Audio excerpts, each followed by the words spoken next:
Good evening from New York. I'm Chris Hayes. Today, the man who ended the American involvement in the Iraq War showed little appetite for rejoining that war already in progress. From President Barack Obama, no reinvasion of Iraq.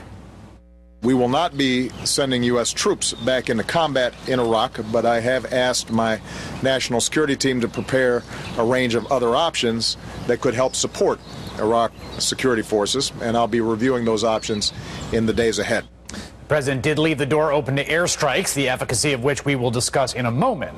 But the recent chaos in Iraq has created the opportunity for a chorus of voices, some of whom have been wrong on Iraq for years, to advance a line that manages to cast blame for the horrible violence of the radical group ISIS and the overreach of the al-Maliki government on the person that conservatives love most to blame, that is Barack Obama. The fact is, we had the conflict won, and we had a stable government, and a residual force such as we have left behind. We even have forces in Bosnia, Korea, Germany, Japan, where we could have, but the president wanted out, and now we are paying a very heavy price. There's no question President Obama wanted to get out of Iraq totally, when he should have left a small force of American special forces to prop up the Iraqi army. He's been against it from the get-go, and now he's forced to acknowledge that the terrorists there are a threat to the United States of America, something George Bush was saying all along. It's kind of like, you know, we just left there and crossed our fingers, and we're like, oh, hopefully nothing will happen. There's an argument echoed by New York Times columnist David Brooks today, who cast blame for current events at the feet of the president. The dangers of American underreach have been lavishly and horrifically displayed. The idea that unites all this is that Barack Obama cut and run. He pulled American troops out of Iraq too fast before the job was done, leaving it vulnerable to be overrun by marauding terrorists. Here's why I don't buy it. One, ISIS, the group that is overrunning much of Iraq right now, is largely a creation of the Iraq War itself. ISIS's previous iteration was Al-Qaeda in Iraq, a group that gained strength and training and numbers in the midst of the cauldron of violence that was unleashed by the Iraq War and the occupation, particularly the brutal violence in 2004 and 2005. If you want to identify the American policy choice that caused the current turmoil and violence, the single best candidate is the decision to invade and occupy Iraq under false pretenses, full stop. Number two, any residual U.S. force we might have still left in Iraq would have been minimal and in a non-combat role, somewhere on the order of 2,000 to 3,000. Keep in mind that what happened in Mosul 3 days ago was that 30,000 Iraqi troops turned and fled in the face of 800 fighters. Those troops were, it appears, largely Sunnis who had no desire to risk their lives for what they view as a completely Shiite-dominated government hostile to their interests. It is deeply unclear that leaving a residual force of American military trainers could have done anything to prevent this eventuality. Number three, we could not have stayed unless the Iraqi government let us stay. Iraq is a sovereign nation, and the al-Maliki government wanted American troops to leave, and negotiations to keep a residual force there beyond 2011 broke down. But Iraq considered keeping 2,000 to 3,000 beyond that, a safeguard in case the civil war returned. But Iraqi politicians, especially Shiite hardliner Muqtada al-Sadr, refused to grant the troops immunity, so they're not staying. So while critics might second-guess the Obama administration's negotiating strategy, the fact remains it was not just up to us whether we left troops, a residual force in Iraq. And number four, the Status of Forces Agreement, the basic framework upon which American withdrawal was based, came from the administration of President George W. Bush. The Status of Forces Agreement, negotiated over months, approved by a new Iraqi parliament, was signed by President Bush and Iraqi President Nouri al-Maliki just a month before the first inauguration of President Obama. It might have even gotten some decent news coverage on President Bush's final trip to Iraq, except it was overshadowed by this. President Bush and the Iraqi Prime Minister were about to take reporters' questions when an Iraqi television reporter hurled a shoe, a grave insult in Arab culture. The president wasn't hurt and seemed amused. It's a size 10 shoe that he threw. The Obama administration certainly does not have a perfect record in its Iraq policy, but to point fingers at this president years after the Pandora's box of horror was unleashed on Iraq is pretty craven. Joining me now, Senator Chris Murphy of Connecticut, who is a member of the Senate Foreign Relations Committee. And Senator, I've heard a lot of casting blame. I've heard a lot of arguments about the precipitous withdrawal of the Obama administration. What I have not heard are many constructive ideas about what to do. No, and that's sort of par for the course, is that as the world gets more chaotic, it must be President Obama's fault. And, you know, the David Brooks criticism this morning is pretty rich because he actually agrees with President Obama's strategy. President Obama wanted to leave a force behind, but he couldn't do that without legal protection. And after the fact, it's convenient to say that the difference is really just that President Obama should have tried harder. The reality is that had we stayed an additional 6 months or 6 years, the underlying problem was not going to go away, which is that al-Maliki is concerned much more with seeking vengeance on his Sunni rivals than he is uniting a country. And you put it, I think, very well. You know, when I break an egg on the floor, whether I spend 10 minutes or 10 hours trying to clean it up, I can't put it back together. Right. That egg is broken. And that essentially is what we did when we invaded Iraq. Whether we stayed with an additional 3,000 troops, it wasn't going to solve those deep divisions. It also strikes me that the brutal, violent, vicious civil war that broke out 2004, 2005, that the surge, quote, fixed, right? The surge was a success. That the issues that are manifesting themselves right now are just manifestations of the same issues of sectarian strife, of sidelining of the Sunni minority, which feels separated from the power of the state and unrecognized. All of that was the stuff the surge was supposed to fix. So if it's coming back now, it's as much a repudiation of the, quote, victory of the surge as anything else.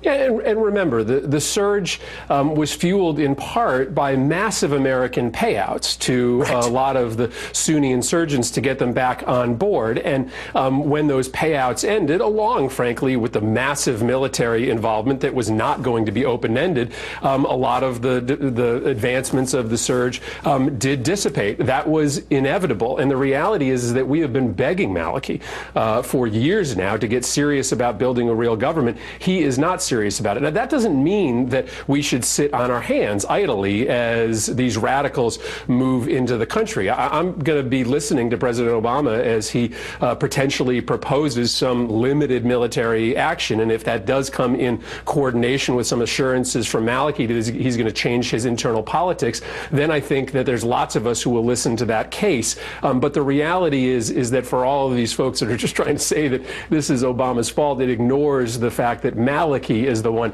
really to blame here. Finally, what is the mood on Capitol Hill right now? I mean, you're among your colleagues. It doesn't seem to me that there's any kind of consensus, as there seemed to be a little bit more on, say, Ukraine and Crimea, where there seemed a stronger push from the Hill in a bipartisan fashion. We've seen that in Syria in terms of reluctance against the airstrikes. What do you sense any consensus among your colleagues?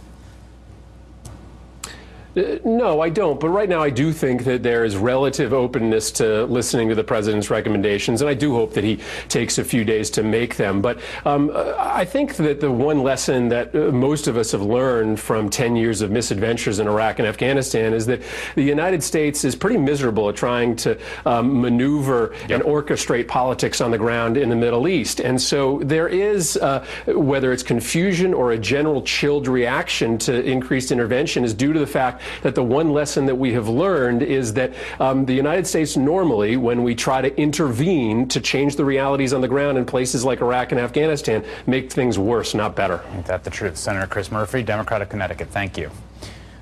Joining me now, Rajiv Chandrasekaran, associate editor with The Washington Post, author of an incredible book about Iraq, reported from Iraq for years in the midst of the conflict.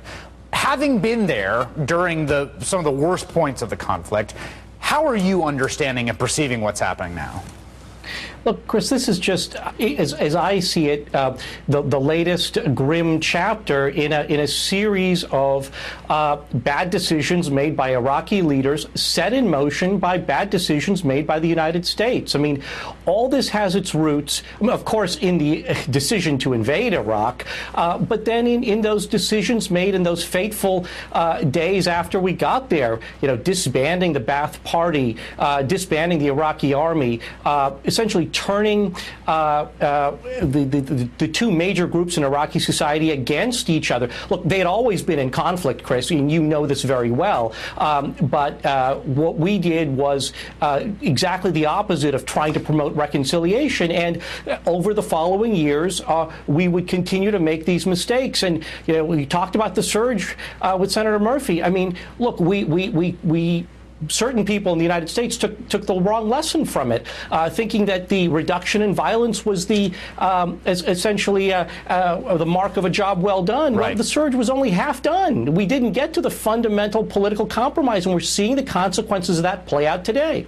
Do you think, well, first of all, what do you think would alter what's happening right now? I mean, is there any kind of leverage? Is there anything to do? People say, well, we have to political solution. The Maliki government has to get serious about bringing in the Sunni minority, making them feel integrated to the Iraqi state. But there's no evidence that there's any incentive or desire to do that. This is someone who has spent his life and career essentially as part of a Shiite party who's committed himself to waging war and running a state on behalf of a long oppressed majority, we should note. What is there to be done? Well, look, there's only so much Maliki, I think, can do and is willing to do. We have to be realistic about that. But I think what President Obama talked about today may be the most sensible strategy going forward, which is to try to use the prospect of U.S. airstrikes as a forcing function to finally get Maliki serious about trying to reach out to the Sunni minority. And maybe when he is faced with an existential crisis like this, where his personal survival and that of his government is on the line, perhaps he will start to take some actions that he hasn't done thus far. But I wouldn't expect overnight Maliki to turn into the great conciliator, the big tent leader of Iraq. But hopefully we can try to get at least some affirmative steps that then lead some of these Sunnis to try to reject the al-Qaeda militants that have stormed into their country, try to get sort of a second Sunni awakening. Yes. Yes, of course, the best ally for that is the sheer depravity of ISIS and what they have done in the towns which they have entered, which, as we saw with al-Qaeda in Iraq and Zarqawi back in the middle of the last decade, quickly alienated a lot of the people that were subject to it. Rajiv Chandrasekaran from the Washington Post, thank you so much. Good to talk to you. All right, up next.